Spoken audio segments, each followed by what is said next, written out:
this Indo-Pacific region has emerged as a new geostrategic construct.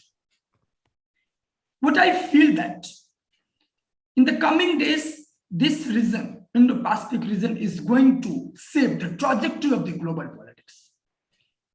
So to throw more details, to throw more light on this important topic about the India's strategic autonomy in the Indo-Pacific region,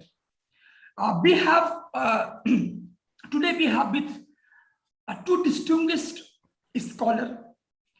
We have with us Professor Jakub Zajaczkowski. Good morning. Good morning, sir. I welcome you on behalf of the Forum for Global Studies to have here today. Professor Jakub Zajaczkowski is a head of department at Department of Regional and Global Studies, Faculty of Political Science and International Studies, University of Warsaw, Poland. Sir, we have seen you in many international and national forums in speaking on the Indo-Pacific as well as India's position. Your expertise on the Indian Ocean region and your understanding on the Indo-Pacific region as a new geostrategic construct is going to be very, very delightful, insightful for Indian policymakers, for Indian researchers, and I hope around the world, not only the India, all the stakeholders, all the players, those who are involved, I said that it is going to shape the trajectory of the global politics in the coming days. So, sir, your expertise and your understanding of the topic is going to be very, very insightful for all of us. Of course, for Forum for Global Studies, for policymakers, for researchers, for academicians, and around the world, of course. So, thank you so much, sir, that you humbly accepted our invitation to speak on this important topic today. Now we have another guest, is an outstanding journalist from India, Mr. Mayank Singh, who is the defense correspondent at New Indian Express. We have seen to Mr. Mayank Singh as energetic, as a very fire journalist, and we have seen his ground report from Myanmar to Kashmir. And he has been writing on the issue of Indo-Pacific region. So I hope that his understanding, his analysis is going to be very, very insightful for our audience. So now I would like to hand over this session to Mr. Mayank Singh. So Mr. Mayank Singh, I welcome you here. Professor Jakub Zajaczkowski, I welcome you here once again. And my dear friend, Simon Bharti, who is a doctoral student at the University of Warsaw in Poland. Thank you so much, Dr. Simon, that you are here. And because of you, Professor Jakub Zajaczkowski is here. So thank you so much for your support.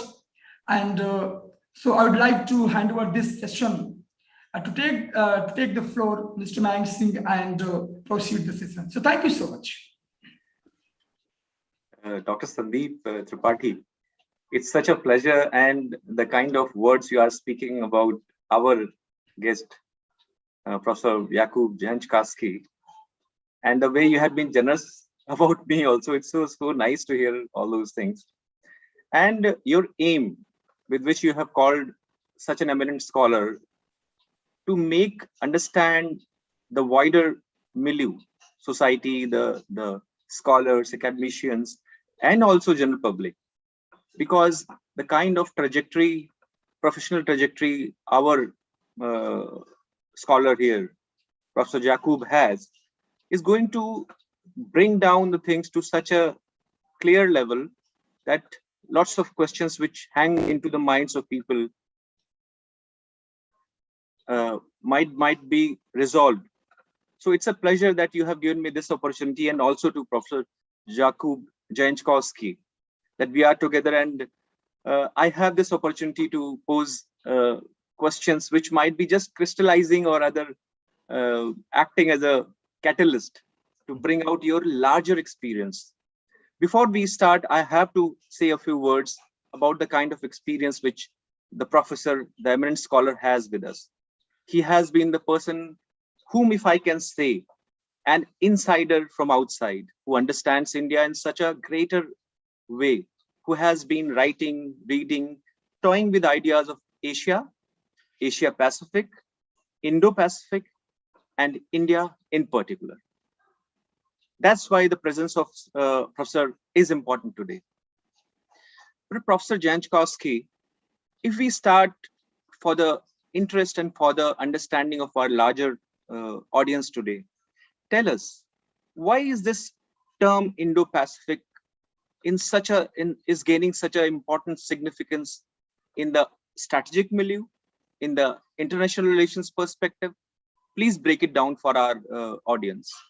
Okay, thank you very much. First of all, I would like to thank for invitation, and it is a great pleasure for me to be today with you. So great thanks for invitation and for very kind introduction of me. So first of all, why Indo-Pacific is so important today? So we could take into account several factors, political and economic factors. If we take into account that several members, 6-7 members of G20 are in Indo-Pacific. If we take into account the fact that several states in Indo-Pacific, they have a nuclear, they are nuclear powers. If we take into account also very important thing, sea lines of communication which link Europe, Middle East, and Asia. And if we take into account that almost all Asian countries are dependent on sea lines of communication because they are dependent on energy resources from Middle East, so we could understand why it is so important area. But somebody could ask me why we should use Indo-Pacific, not Asia-Pacific, because for many years we use the term Indo-Asia-Pacific. And to understand this, we should underline one thing. Emergence of Indo-Pacific in the last 6-7 years is the most important structural change in IR since the collapse of communism. Why? Because it is it's not geographical concept, it is political concept. Indo-Pacific, it is a political concept connected with the competition between United States with West and China. It is connected mostly with emergence of China as an assertive power, because I would like to underline since 1978, when China introduced economic reforms, modernization, they put stress on a low-profile strategy. They put stress on domestic issues. But in the last 10 years, especially since 2013, when China introduced Belt and Road Initiative, China decided to abandon this low-profile strategy, and China started to be more and more active in international arena. So it's not only in China neighborhood, but China wanted to be more and more active in South Asia, in East Asia, but also in a lot of international organizations. China started to be very active in international organization. China started to be more and more active. And we could say that especially since 2013, 2014, when China started to be more active, more assertive, United States and the West understood one thing: we have a real challenger, and we have a real challenger, and it is a threat, and we have two visions of a global order. It's not only a competitive. When we talk about Indo-Pacific, the concept of Indo-Pacific, which was introduced in 2006-7 by Indian, Australian scholars, and later this term Indo-Pacific was adopted by government of Australia in 2013. United States first time used the term Indo-Pacific in 2017.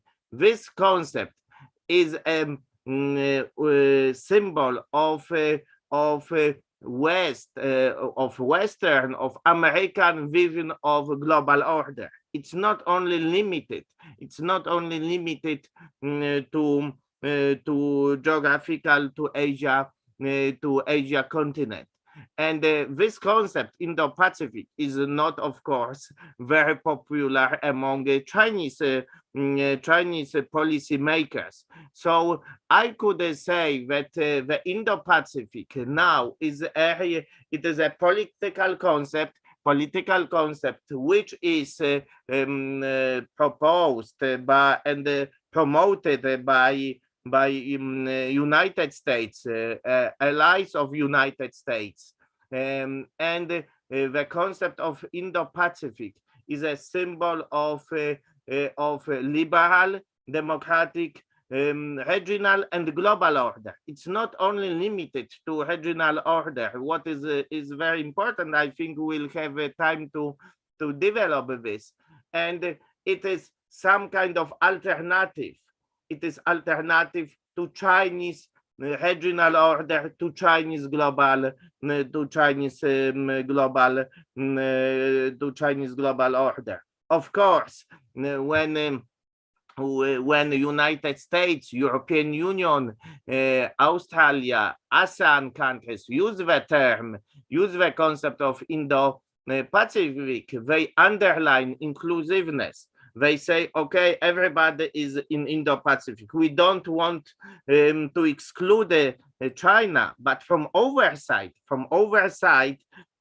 all these countries and organizations, United States, European Union, put stress on such issues like democratic values, like free and open Indo-Pacific, like full transparency during economic exchange. So even if you don't, if you couldn't see, if you could not see in document that it is directly against China, you could very easily see that the Indo-Pacific concept is something alternative to Belt and Road Initiative.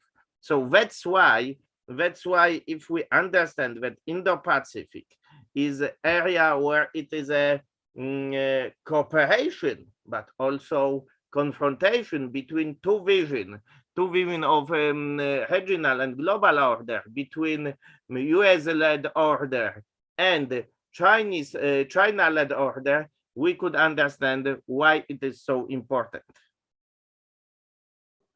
And the way we have been seen shifting in the policies of Germany, France, and even Russia is not an outsider into this area.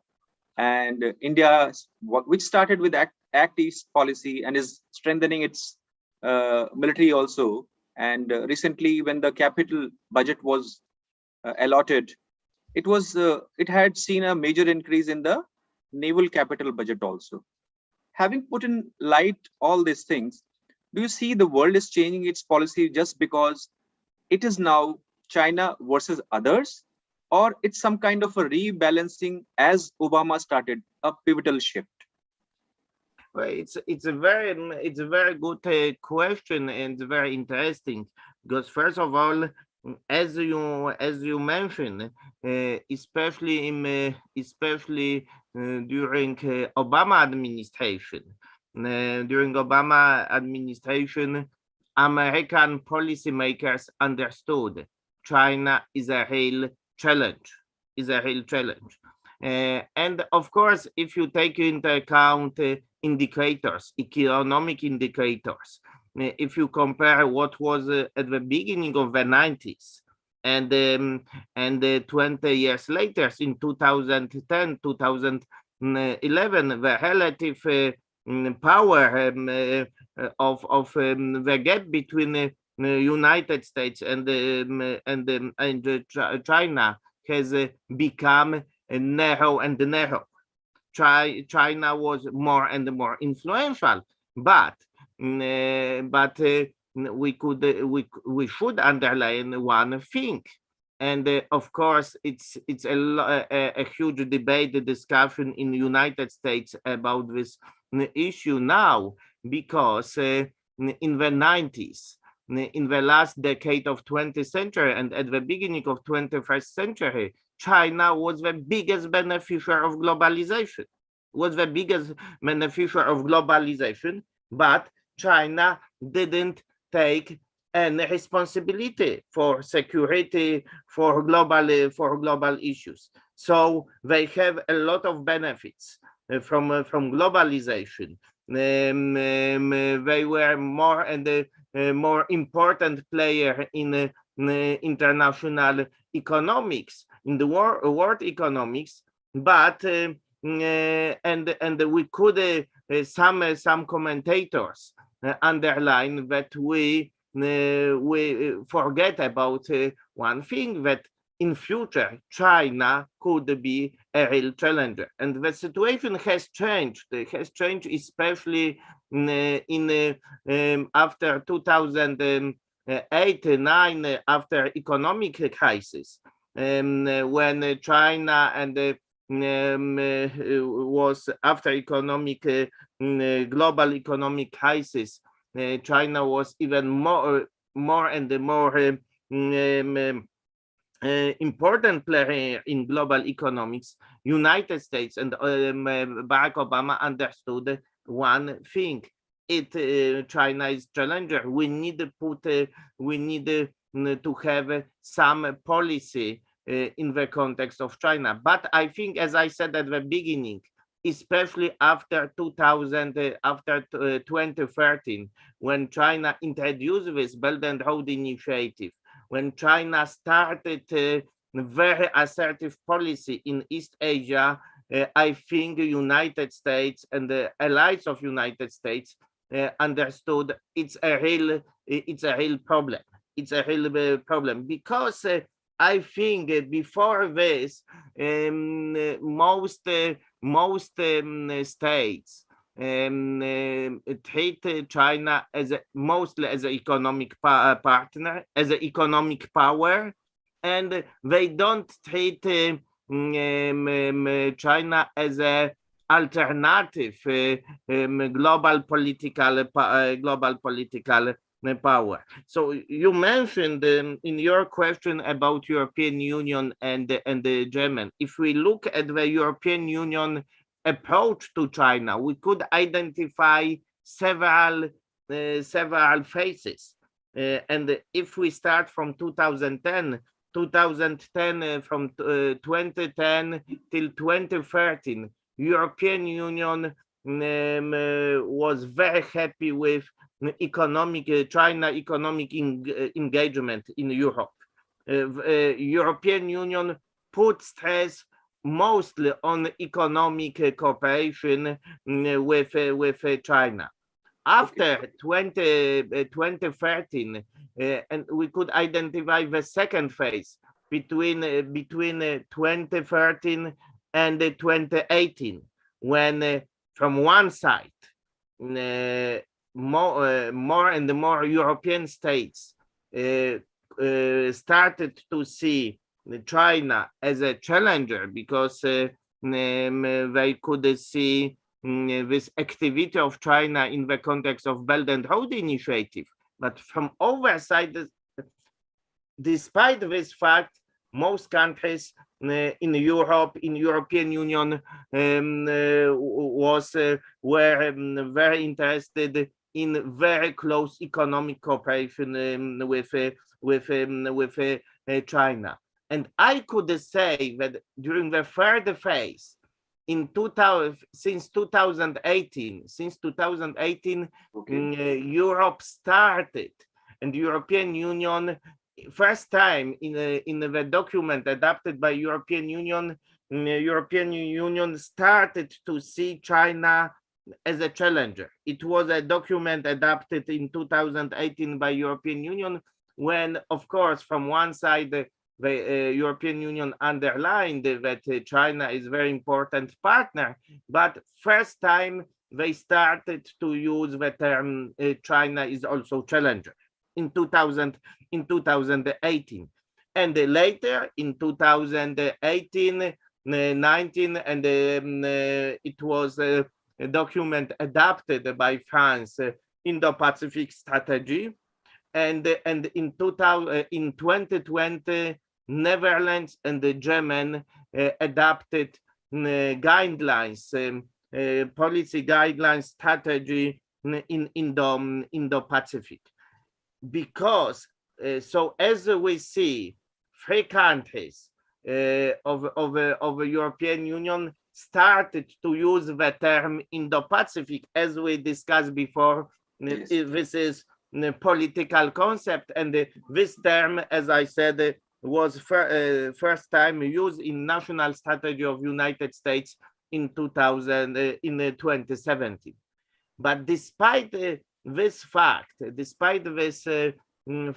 it was no consensus among all European Union members to adopt one document. Why? Because some countries, also in Central Europe, were still very interested in China in China investment, in China in cooperation with China. So you could ask, somebody could ask why European Union decided to adopt in 2021 a joint strategy, European Union strategy. Yes. in Indo-Pacific. And I think the most, I would like to underline two facts, two very important factors. First of all, it is a new administration of United States, Joe Biden administration, and the new policy of United States towards Asia Pacific, towards Indo-Pacific. I could say, and it could be some controversial, but Donald Trump policy, between 2016 and 2020 was in favor of China. Why? Because, yes. Interesting, I'm saying. Yeah, because Donald Trump put stress on confrontation. It was very in rhetoric. It was very he put stress on confrontation, and he put stress on polarization. United States versus China, and confrontation, bilateralism. So we could say, and it was in this rhetoric. If you look at this rhetoric, it was no space for European Union, no space for Australia, no space for India, because they put stress on confrontation. United States, China, polarization. And this polarization make very marginal place They didn't give a lot of space for European Union and for such countries like India, like Australia. So if you look at the concept of Quad, cooperation between India, United States, Australia, and Japan. Also, we have a Quad 2.0 from 2017, but it was 4 meetings on the ministerial level, but it was only words, only rhetoric, but not a real substance, not a real substance. And it was, I think, it was, and that's why I told it was in favor of China, because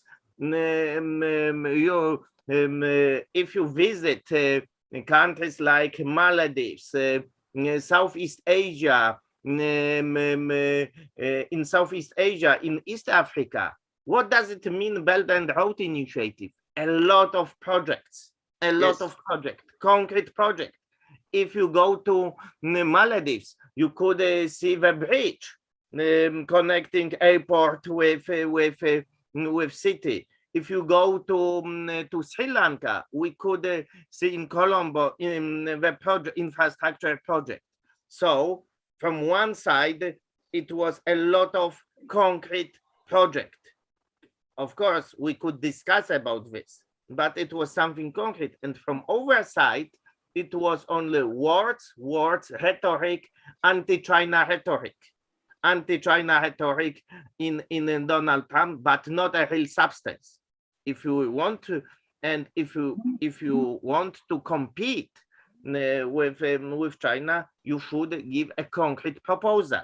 You should give a concrete alternative, and such confrontation. Such confrontation language in this period between 2016, 17, and 2020, I think it was not in favor, not only of European Union, but also India and Australia. Because one more important fact, even if we talk about competition between US-led order and the China-led order, will never have such situation like during the Cold War. We could not say about Cold War logic. And I don't like also such a term like New Cold War or New Cold War logic. We today, the interdependence, economic interdependence, between not only between Australia, but between United States and China, between India and China, are so high that it is not so easy, and nobody is interested in a real war, conflict, military conflict. It's a completely, we have completely different situation. And that's why we should take into account. So in my opinion, when Joe Biden came to power and say, okay, let's, when we talk about Indo-Pacific, let's abandon anti-China rhetoric. It doesn't make any sense. Let's put stress on global goods. We would like to be a guarantee of global goods. What does it mean? Free and open sea launch of communication. Yes. We would like to be active in vaccination, in medicine, and let's put stress on non-military security challenges. Let's be a leader of global goods. And if you look at the document adopted by United States and India in September 21, it is agreement. The title of this agreement is Leadership for Global Goods. And I think this situation where United States with allies would like to be would like to create some network, not a typical alliance, because it's very difficult for some countries like India to adapt, to accept the military alliance, but to create a network of countries where such values like democratic values, where global goods will be very important, is much more effective than typical political military instruments. And also European, also United States, I think, understood, and also European Union puts stress on this. We should give a concrete proposal. We should be more active in investment, in project investment, and it is I think a key element of this new a new approach of United States. And this approach allow European Union to create a new strategy, one strategy adopted in September 2021. Right. And it's interesting for me, Professor Zajaczkowski, the way you have summed up since 1978 till September, the policies are being framed in 2+2 meeting. Important points, and it's generally important for, I need to highlight that because the way you have brought in, there are lots of insights into it. The fruits of globalization mostly has gone to China. It's very important actually. Then the kind of rhetoric which was happening from the West, but China was putting action to words. Whether you talked about Africa, you talked about even Asia. And in fact, that BRI aspects since 2013 is haunting India also. You go to Pakistan, you come to Myanmar, you come to Sri Lanka. I mean, these are very important insights you are giving. But having said that, Quad came in, and then people realized that suddenly AUKUS has also come in. Amidst all this, India has been also doing its lots of permutations and combinations. It has important relationship with Russia. It has started sending its ships for exercises in South China Sea also. BrahMos has been sent to Philippines. Please decipher for us, what is the role of Russia? Because India has a very strategic, deeper relationship with Russia. They are China, Russia, and India are members of like BRIC, RIC, and in fact, Shanghai Cooperation Organization. You have to decipher for the people, what is the realm of Russia in amidst all this Indo-Pacific? So thank you very much also for this question. And before I answer for the role of Moscow in Indo-Pacific, I would like to underline one more thing, because as you said, it is a lot about discussion about Quad, AUKUS, but I would like to underline that despite all these developments, I would like to underline that in Indo-Pacific, still hub and spoke system. So the alliances, agreements between United States, mostly bilateral agreements of United States with Japan from the 50s, with South Korea, with Southeast Asia, with of course Australia, is still the most important in the security field. So when we talk about security field, still traditional hub and spoke system, so traditional military agreements, political agreements of the United States with these countries in the security field are still the most important, because we don't have a still multilateral institution responsible for security in Indo-Pacific, or in Asia-Pacific. And when we talk about Quad, we could treat Quad, as I said, as a something additional, as a something which puts stress on non-security, non-military security challenges, and it's something which is additional to this political and military infrastructure which was created in the 50s and in the 60s. But come back to Moscow. Again, I will be a little controversial because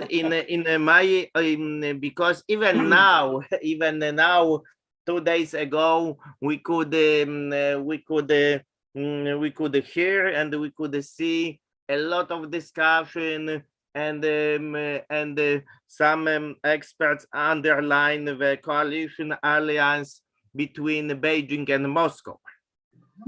I don't believe in this. I don't believe in this. And of course, I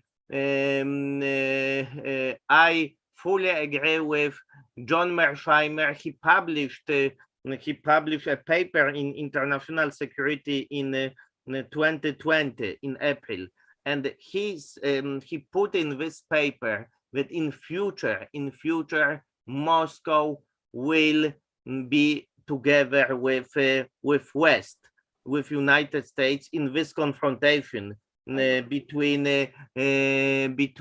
when we'll have this competition between US-led order and China-led order. And when I talk with professors from Saint Petersburg, also they underlined that in the future, also we could expect such a situation. Why? First of all, of course, nowadays, because if you look at the relations between Beijing and Moscow, they put stress on mostly on energy cooperation, and still,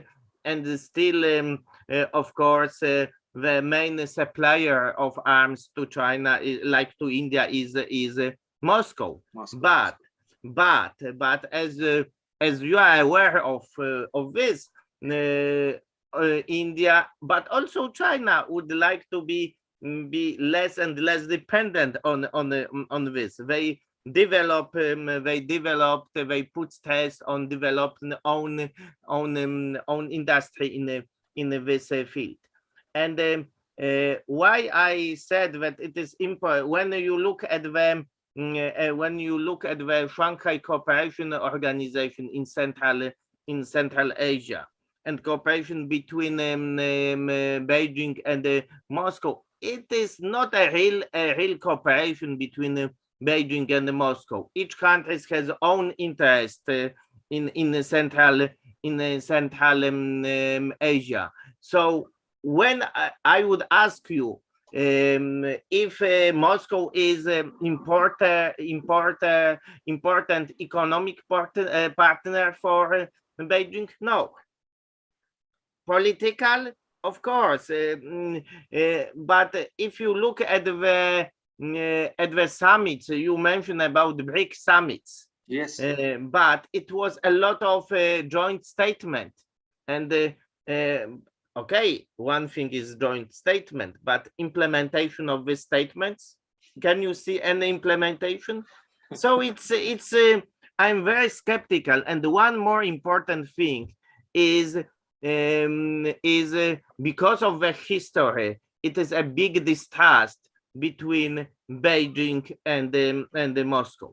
I don't want to go in details, but if you study history from Cold War and before, it is big distrust. Of course, now in short period time, Beijing and Moscow will cooperate, but it's not a real chemistry between them, and it is a big distrust, a big distrust. So that's why I told that in long term perspective, Russia, Moscow will be more interested to cooperate with West, to be with West, to be in this US-led order in Indo-Pacific than in China. If we take into account the Belt and Road Initiative, is it any place for anybody. That's why, you know, if because in the rhetoric in the rhetoric is of course we could say, oh, we are anti-American, anti-Western, but again, if we come back to this short period of time of Donald Trump administration, when it was a trade war between China and the United States, after 1 year, China and the United States conclude agreement. Why? Because the cost for both of them was too high. Were too high. So that's why they don't. Of course, still it is some tensions, but they don't want to go and develop and develop this trade war, because both sides lost on this trade war. So as I said, the interdependence, economic interdependence, but also it is more between the United States and China. And for China, Moscow is not a real economic partner. And I think it is not so also important political partner. I would like to remind one more thing. In 2007, in 2006, Yevgeny Primakov had idea to create a triangle: New Delhi, Beijing, and Moscow. That's right. And Moscow was very interested in this, but both countries, India and China, were not interested in this. We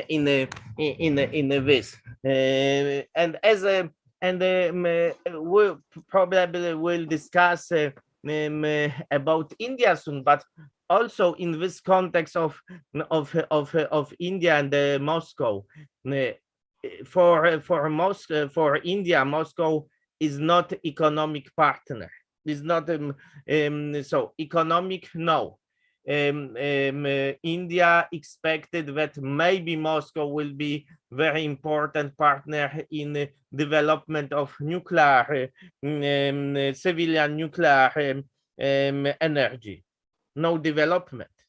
No development since 2008, 2009. So of course I am aware, because I visited many times, over 100 times, India. It is a huge sentiment.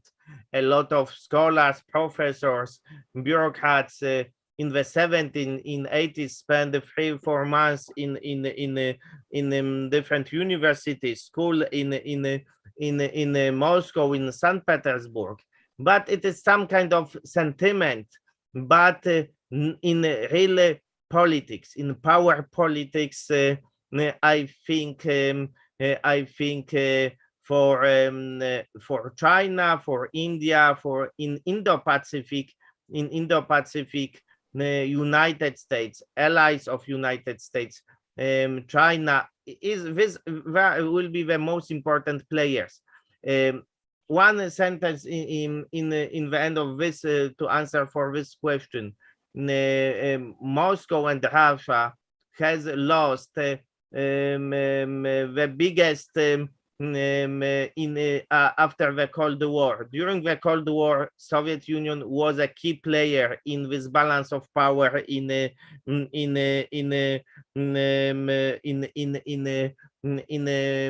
Asia Pacific. Now, especially since 2000, Vladimir Putin tried to be more and more active in Asia Pacific. But can you see Moscow in Northeast Asia, in Southeast Asia, in South Asia? Is not a really important player, especially in not only in security, but also in economic field. So that's why I think it is a main. That's why it is a main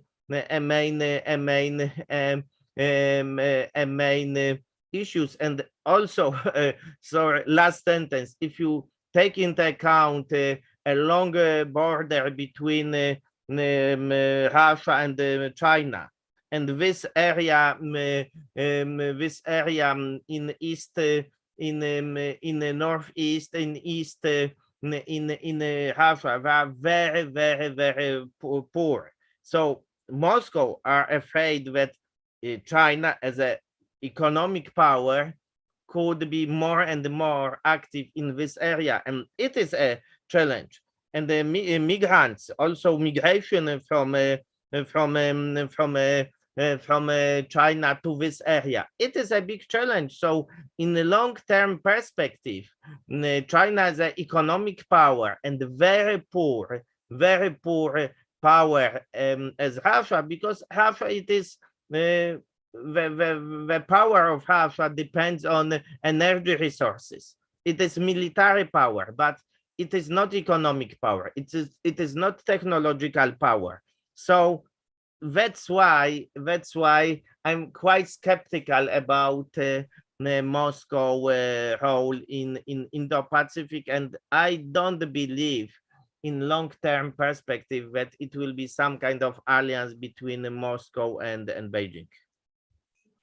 Very important points, and to understand things the way you are saying, and insightful, because you are analyzing the way the things are, that Moscow, even if it is growing, is not an economic power, but since 1978 China has built up itself based on its economy, its military is going, and based on these two, its influence is growing actually. So it's a very logical conclusion on that aspect. Now let us come down, having discussed the entire paraphernalia on the wider aspects, let us come down to the India, which has been a country wherein you had a long association with, and deeper delving into academic aspects also. Professor Zajaczkowski, please tell us the way the India is shaping, the way the India has been militarily trying to grow itself, the way the China has been growing into its surrounding. Where do you see, or how do you see the role of India in the Indo-Pacific? Please tell the audience about it. Okay. So I thank you also for this question. And first of all, I think the concept of Indo-Pacific is very attractive for India, because first of all, and that's why, especially since 2014, Prime Minister Modi support this idea of Indo-Pacific, because the Indo-Pacific gives India a space, because India usually during the Cold War, but also at the beginning, after the Cold War, at the beginning of the 90s of 20th centuries, India was limited to South Asia, and India was treated as a South Asian power. Okay. And India would like to go beyond South Asia. India would like to go beyond South Asia. But in the context of Asia Pacific, even if you look, if you take any books about IR in Asia Pacific, very often India and South Asia was not treated as a part of Asia Pacific.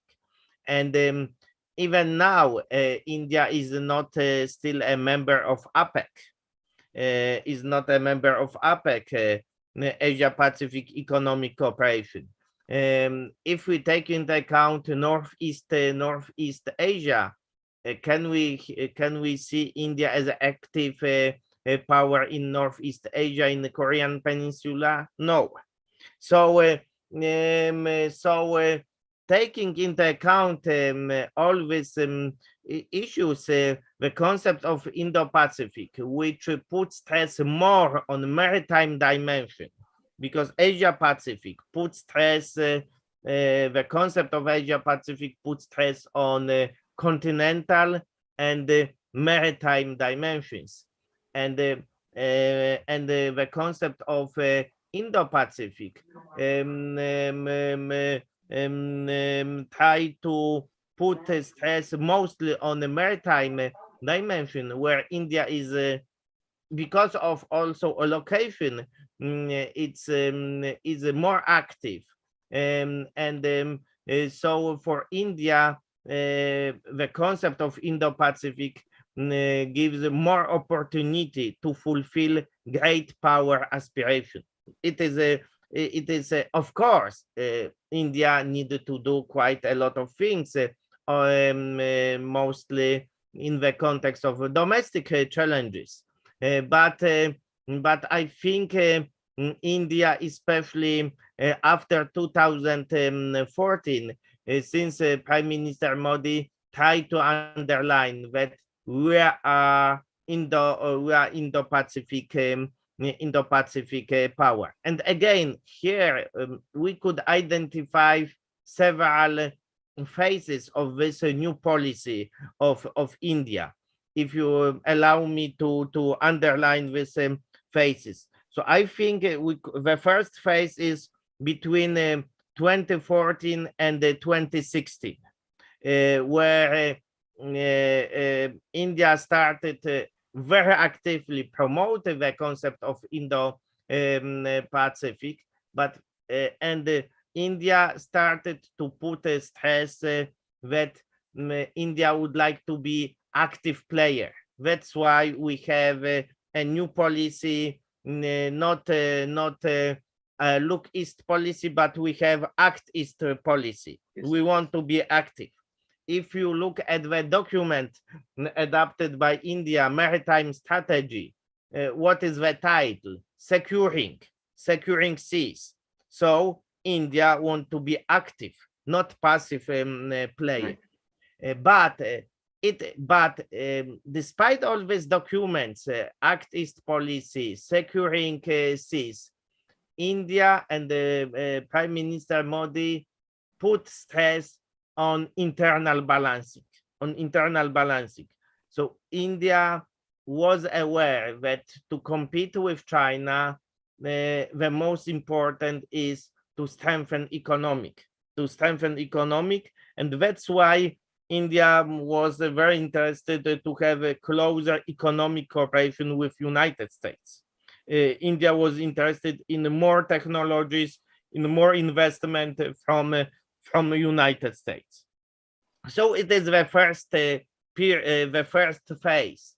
So we want the idea of Indo-Pacific.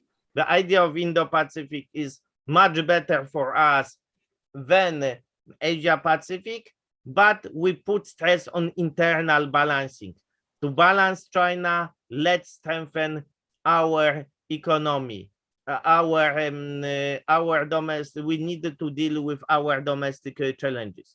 The second phase is between 2017 and 2019, and for a lot of experts, it is very interesting period because it is a lot of contradiction, because from one side we have again Quad 2.0. So India decided, okay, let's be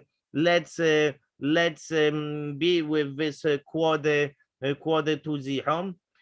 We have more and more cooperation with United States, and we have 2+2 format meeting. Ministry of Foreign Affairs and the Minister of Defense of India met with counterpartners from United States. So we have more and more agreements, military agreements between India and the United States, but also India developed cooperation with Australia, with Japan. It is from one side. But from second side, if you look at the report prepared by Minister of External Affairs, I think from 2019, in this document at the beginning, in the report, annual report prepared by Minister of External Affairs, the first sentence is that we put stress on strategic autonomy. Strategic autonomy is very important. And also, if you listen, Prime Minister Modi in Singapore in 2018, he underlined, okay, we put stress on this strategic autonomy, and India France are not alliances of containment. We are not going to contain anybody. But from overside again, Prime Minister Modi didn't take part in this Belt and Road Initiative summit. Yes. So it is a lot of contradiction, but I think it was connected with one thing. India was aware that only option for India is a closer cooperation with United States and its allies. But I come back to what I said a few minutes ago. But this anti-China, officially anti-China, aggressive policy of Donald Trump, it was a problem for India. Yes. It was a problem for India because from overside, India has also close economic cooperation with China, and I think it was. I think if Prime Minister Modi, despite the tension on the border between China in India in 2017, if he said, okay, officially we would be ally of United States, it would be a lot of tensions in India. But I think it was connected with a lack of understanding of India by a lot of Western policymakers, but also in Washington. It's if you underline very aggressive anti-China hegemonic policy of United States, it was not helpful for India to publicly say, okay, we will be closer and closer with United States. So I think in 2017-18, in my opinion, India was aware it is only one option, but the question was how to do, how to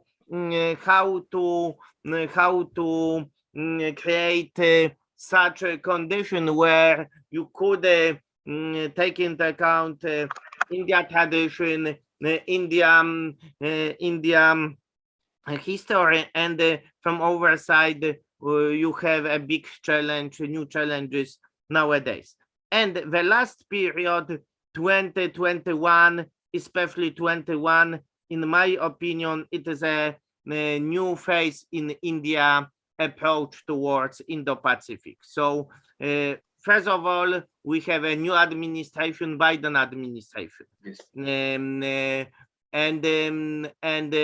But I would add two more factors.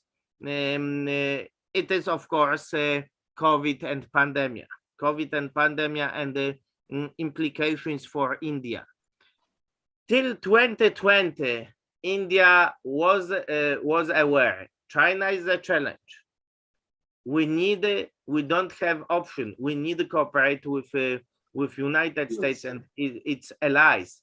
But India still think, okay, internal balancing is number one.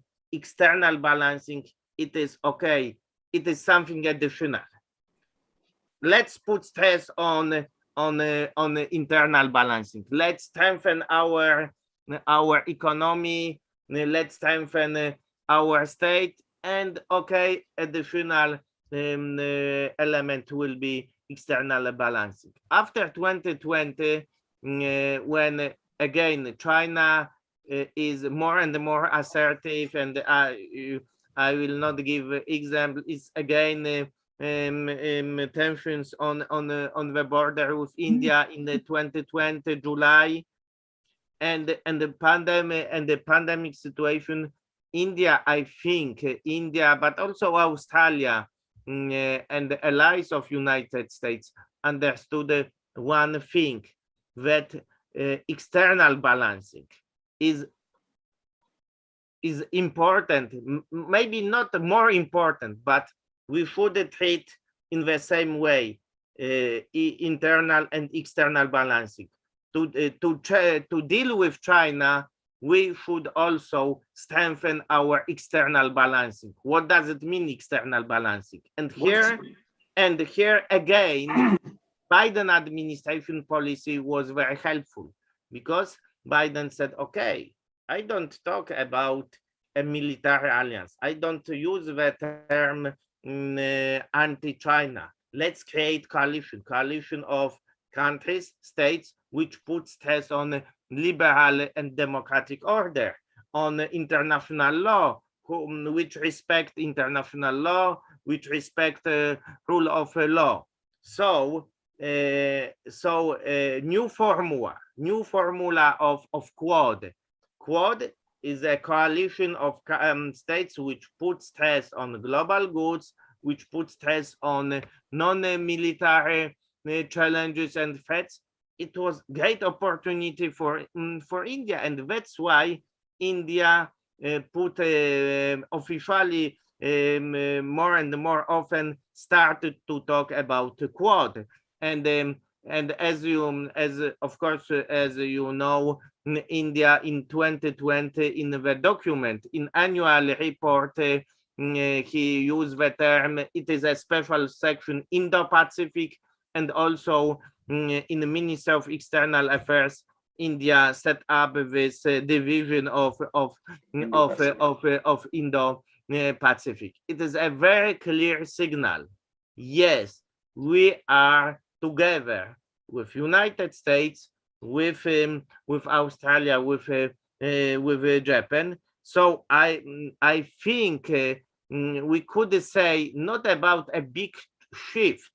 I would say about some kind of re-evaluation between autonomy and alignment balance. And India is interested now to be more aligned with alignment. I think it is a key word in the context of partner with relations with United States and Japan and Australia.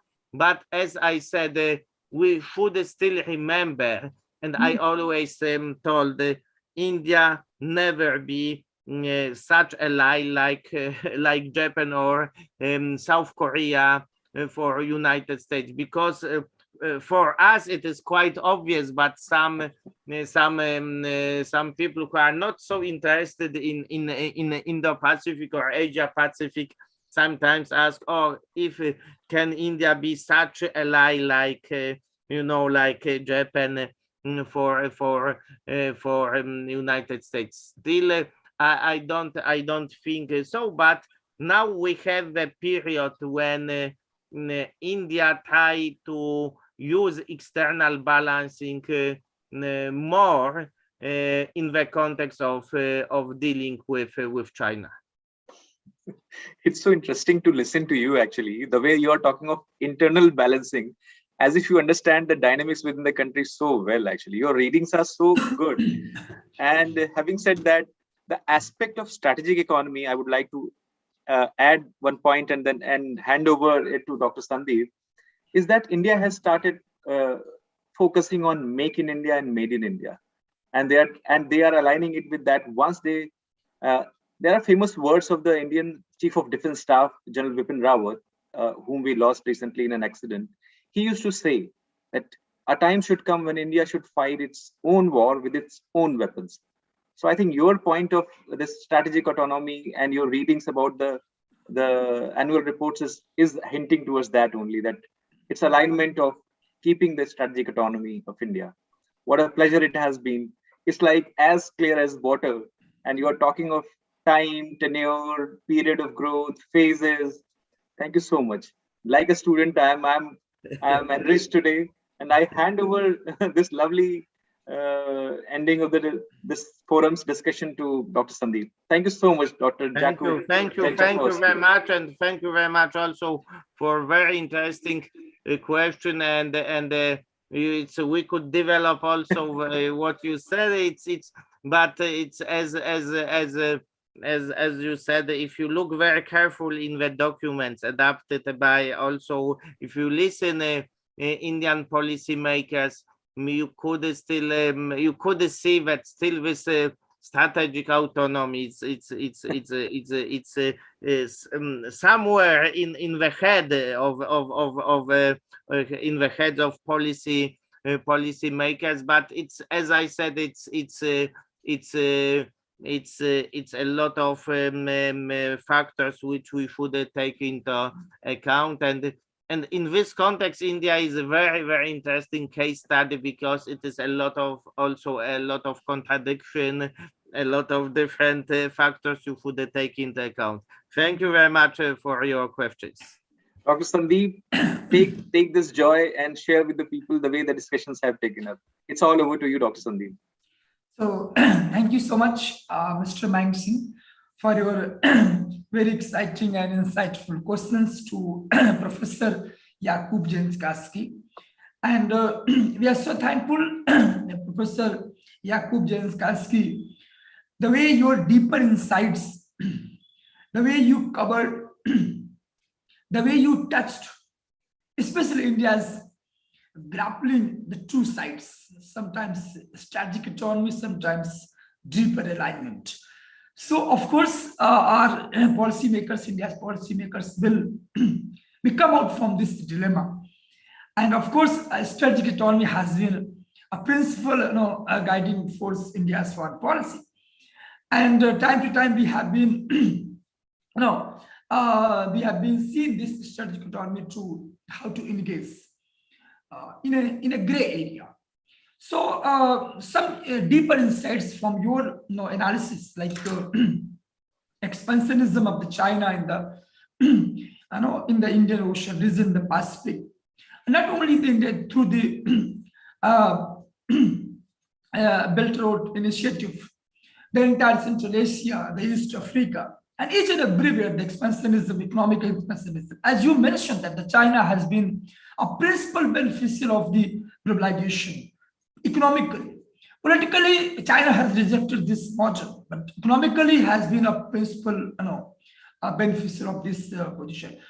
And a very interesting and I think exceptional insight from your side in today's analysis, that by quoting to Marsaima, that yes, Moscow, that is the natural for the Moscow to engage deeper from the West. And somehow, what the media propagating, what they know, and the entire world is projecting that the Moscow is getting closer to the Beijing. So somehow that is the uncomfortable position, that is uneasy closeness. So thanks, Professor Jakub Zajaczkowski, for your deeper insights, the way you analyze, the way you explore the nuances, the grappling, the order versus US and the Chinese model. And the way you put down Donald Trump's rhetoric lines that has polarized the entire global politics between the China and the US. So it's very insightful for all of us, as I said in the initially. So thank you so much for from Global Performance Studies. And thank you so much for sir accepting our invitation and your deeper analysis of today's program. So I would like to thanks again, Mr. Manson. Thank you very much. And it was very, very nice to meet with you and discuss. And I think we only touch some issues, and I also see on the chat some question. So very quickly, maybe if I may, because it is like a question about economic partnership between the European Union and India, possibility of this agreement and impact on China. So I could only say But as you are aware, it is with negotiation about free trade agreement between India and European Union last, I think, almost over 15 years since 2007. But as I know, European Union is very, very eager even to make some consensus and to accept some India demands, and would like to sign with India a free trade agreement, despite that not with everything, not European Union states don't accept all demands from India side, but it is a real political will to sign this agreement. To sign this agreement to show, okay, this is some kind of alternative to China. But again, it would be more symbolic, more rhetoric than in practice, because in practice, China is more active, more Chinese investment in European Union and in Central Europe. And the last sentence, because it is a question, what should do India? Because China is engaged in South Asia, in Central Asia. As I said, in the context of United States, in the context of European Union. European Union has already understood, but also United States and especially Joe Biden administration. And India also must to do the same. If we want to deal with China, we should have evidence of real projects, real evidence, real investments. So all of you visited and visited Sri Lanka, Southeast Asia. If China trade is higher than India trade in Southeast Asia, so so India, if India would like to be a real leader, must be more active in concrete infrastructure, economic projects. So not only words, not only rhetoric, but a real project together with partners like Australia, Japan, and United States. So it is last sentence, but great thanks also for possibility to talk with you. It was a great pleasure. Thank you very much. So thank you so much. Thank you. And have a nice Have a nice- afternoon. Bye-bye. Bye-bye. Bye-bye. Okay.